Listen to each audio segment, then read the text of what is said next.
Ernest Becker talked about in his book, Denial of Death, about the fear of death and being an important motivator in our life.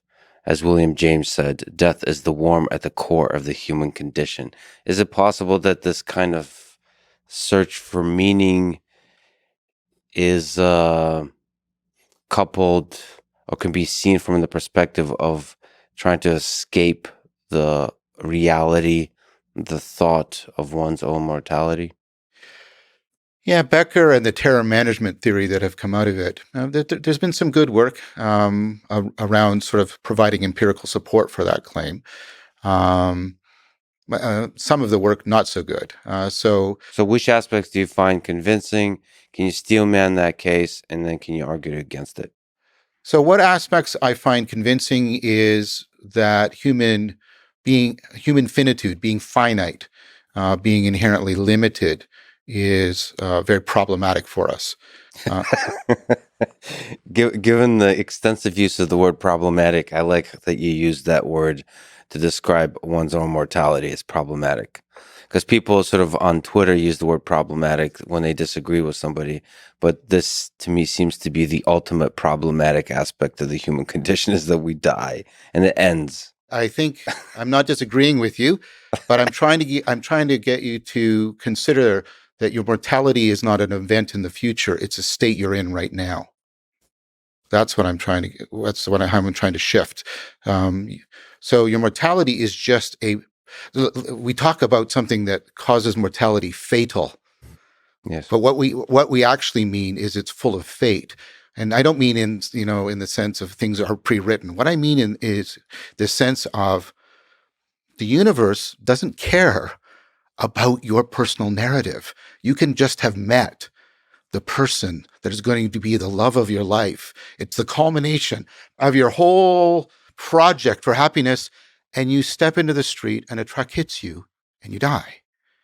That's mortality. Mortality isn't just some far-flung event. It's that every moment we are subject to fate in that way. So you can think of lots of little deaths you experience whenever all the projects and the plans you make come up against the fact that the universe can just roll over them. So death is the indifference of nature, of the universe, to your existence. And so in that sense, it is always here with us. Yeah, but you're vulnerable in so many ways other than just the ending of your biological life. Because it's interesting, if you rate what people fear most, death is not number one. They often put public speaking as number one. Yeah. Because the death of status or reputation can also be a profound loss for human beings. It can drive them into despair. So as the terror management folks would say, as Ernest Becker would say, that a self-report on a survey is not an accurate way to capture what is actually at the core of the motivation of a human being. Sure. That we could be terrified of death, and from childhood, since we realized the absurdity of the fact that the ride ends, we've learned to really try to forget about it, try to construct illusions that allow us to escape momentarily or for prolonged periods of time the realization that we die. Okay, so first I took it seriously, but now I want to say why there's some empirical work that makes me want to reconsider it. So terror management theory is you do things like you give people a list of words to read, and in those lists are words associated with death, coffin, funeral, and then you see what happens to people. And generally, they start to become more rigid in their thinking. They tend to identify with their worldview. They lose cognitive flexibility. That's if you present it to them in that third-person perspective. But if you get them to go in the first-person perspective and imagine that they're dying and that the people that they care about are there with them, they don't show those responses. In fact, they show us an increase in cognitive flexibility, an increase in openness. See, so I'm trying to say we might be putting the cart before the horse. It might not be death per se, but the kind of meaning that is present or absent in death that is the crucial thing for us. By the way, to push back, I don't think you took it seriously. I don't think you truly steelmanned the case? Because you're saying that death is always present with us, yes, but isn't there a case to be made that it is one of the major motivators? Nietzsche, will to power, Freud, wanting to have sex with your mother, all the different explanations of what is truly motivating us human beings. Isn't there a strong case to be made that this death thing is a really damn good, if not anything, a tool to motivate the behavior of humans? I'm not saying that the avoidance of death is not significant for human beings, but I'm proposing to you that human beings have a capacity for considering certain deaths meaningful and certain deaths meaningless. And we have lots of evidence that people are willing to sacrifice their biological existence for a death they consider meaningful. Are you personally afraid of your death? Do you think about it? As somebody who produces a lot of ideas, records them, writes them down, is a deep thinker, admired thinker, and as the years go on, become more and more admired. Does it scare you that the ride ends? No, I mean, you have to talk to me on all my levels. I'm a biological organism, so if something's thrown at my head, I'll duck and things like that. But if you're asking me, do I long to live forever? No. In the Buddhist tradition, there are practices that are designed to make you aware of simultaneously the horror of mortality and the horror of immortality. The thought of living forever is actually horrific to me.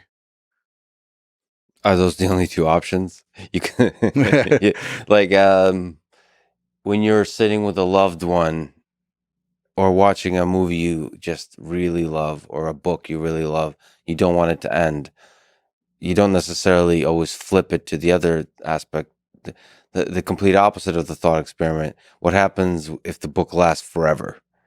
There's got to be a middle ground, like the snooze button. Sure, you don't want to sleep forever, but maybe press the snooze button and get an extra 15 minutes. There's surely some kind of balance. That fear seems to be a source of an intense appreciation of the moment, in part. I mean, that's what the Stoics talked about, to sort of to meditate on one's mortality. Sure. Seems to be a nice wake-up call to that life is full of moments that are beautiful, and then you don't get an infinite number of them. Right. And the Stoic response was not the project of trying to extend the duration of your life, but to deepen those moments so they become as satisfying as possible, so that when death comes, it does not strike you as any kind of calamity. Does that project ring true for your own personal feelings? I think so. Do you think about your mortality? I used to. I don't so much anymore. Part of it, as I'm older and your temporal horizon flips somewhere in your 30s or 40s, you don't live from your birth, you live towards your death. That's such a beautiful phrase. The temporal horizon flips. That's so true. That's so true. At what point is that? The point before which the world of opportunity and possibility is infinite before you. Yeah, it's like Peter Pan. There's all these golden possibilities and you fly around between them. Yes, very much. And then when it flips, you start to look for a different model. The Socratic, the Stoic model. Buddhism has also influenced me, which is more about, wait, when I look at my desires, I seem to have two meta desires. In addition to satisfying a particular desire, I want whatever satisfies my desire to be real, and whatever is satisfying my desire to not cause internal conflict, but bring something like peace of mind. And so I more and more move towards, how can I live such that those two meta desires are a constant frame within which I'm trying to satisfy my specific desires.